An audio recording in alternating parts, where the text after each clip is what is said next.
ആലോചിച്ച് നോക്ക്, സത്യനന്ദിക്കാടിൻ്റെ പഴയൊരു സിനിമയുണ്ട്. ആ സിനിമയിൽ മദ്യപാനിയായിട്ടുള്ള ഭർത്താവ് രാത്രി മദ്യപിച്ച് വന്ന് ഭാര്യയെ എടുത്തിട്ട് അടിക്കുന്ന സമയത്ത് ഭാര്യ ഉറക്ക നിലവിളിക്കുന്ന സമയത്ത് അയൽ വീട്ടുകാരൊക്കെ ഓടിക്കൂടും. ഈ ഭാര്യയെ ഭർത്താവ് മർദ്ദിച്ച് കൊല്ലാൻ നോക്കിയാണെന്ന് കരുതിയിട്ട് അടുത്ത വീട്ടുകാരൊക്കെ ഓടിക്കൂടുന്ന സമയത്ത് ഭർത്താവ് അവരെ മുഴുവൻ ചീത്ത വിളിച്ച് അകറ്റും.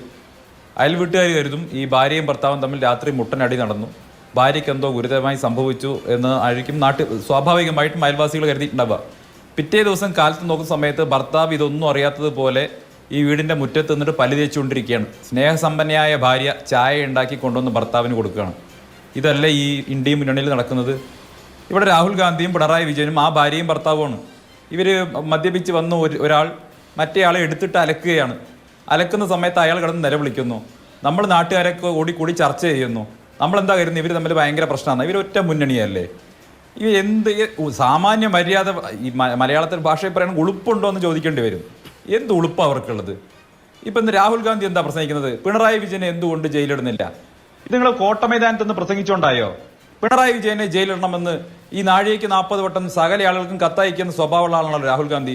ഒരു കത്തയക്ക്, നിങ്ങൾ നരേന്ദ്രമോദിക്ക് ഒരു കത്തയക്ക്, നിങ്ങൾ ഇത് അന്വേഷണം അട്ടിമറിക്കുകയാണ്, അതുകൊണ്ട് ഞാൻ ആവശ്യപ്പെടുന്നു കേരളത്തിലെ മുഖ്യമന്ത്രി പിണറായി വിജയനെ അറസ്റ്റ് ചെയ്യാൻ നരേന്ദ്രമോദി തയ്യാറാകണം, വയനാട് MP ഒപ്പ് എന്നിട്ടൊരു കത്തയക്ക്.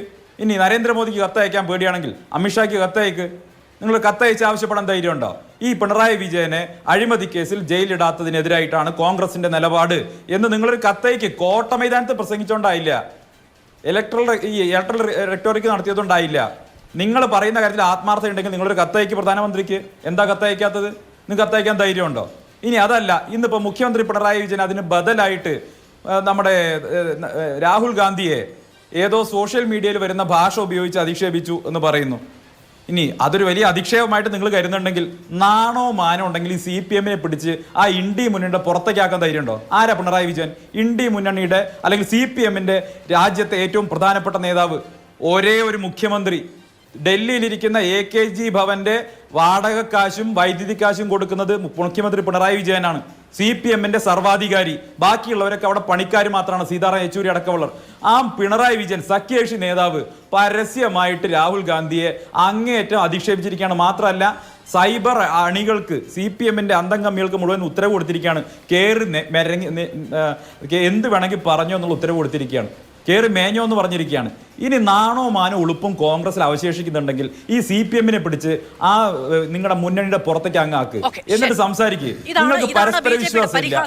പിണറായി വിജയൻ അഴിമതിക്കാരനാണെന്ന് അതേ മുന്നണി, പിണറായി വിജയൻ അഴിമതിക്കാരനാണെന്ന് അതേ